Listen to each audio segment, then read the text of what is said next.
A well-managed sanitary landfill does not represent a problem, but what about a mismanaged landfill?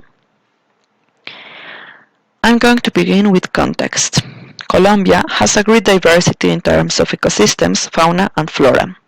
Recently, different natural areas have been affected by contamination due to the incorrect disposal of solid waste. The problem is bigger in the capital of the country, Bogotá. Bogotá faces serious problems with its solid waste management in the only sanitary landfill in the city, the Doña Juana landfill. So, what's the problem? Doña Juana landfill was inaugurated in 1988 and its closure was scheduled for 2000, but it is still operating nowadays. Therefore, its capacity has been exceeded, generating much and more toxic residues, such as gases.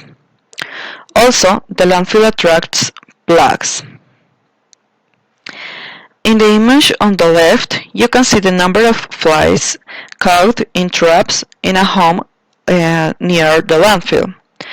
In the other image, you can see a photo taken in 2017 where children should go to the school using face masks due to the bad smells.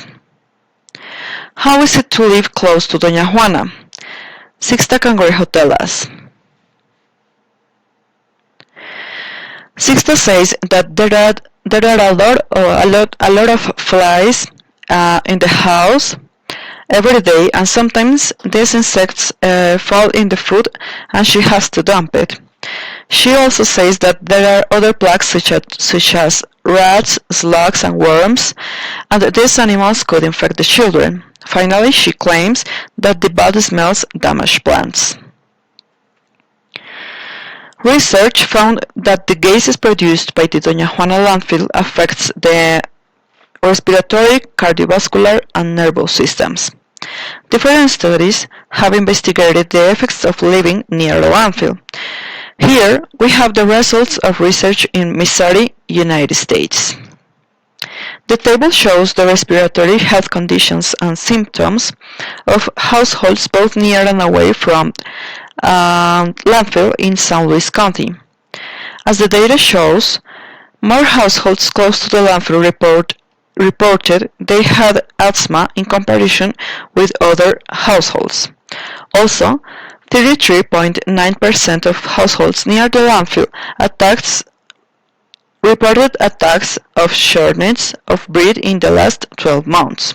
In general, people who live near landfills are more likely to have respiratory diseases. According to the information I gathered, I propose this strategy. The principal solution to this problem is the implementation of a selective collection system. For this system to work, people must make separation at source, which consists of separating waste according to its composition. In this way, waste can be reused through different techniques. For example, food and garden waste can be used to produce compost. The selective collection system might effectively solve the problem because the Doña Juana landfill will no longer be used. Besides solve the health problem, the system generates economic benefits. But to make the system work, a high degree of environmental awareness is required. How can that be achieved? The implementation of an incentive system will improve the people's participation in the selective collection system.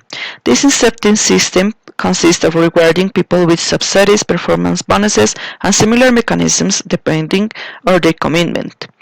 The money for these incentives will come from the recovery of solid waste.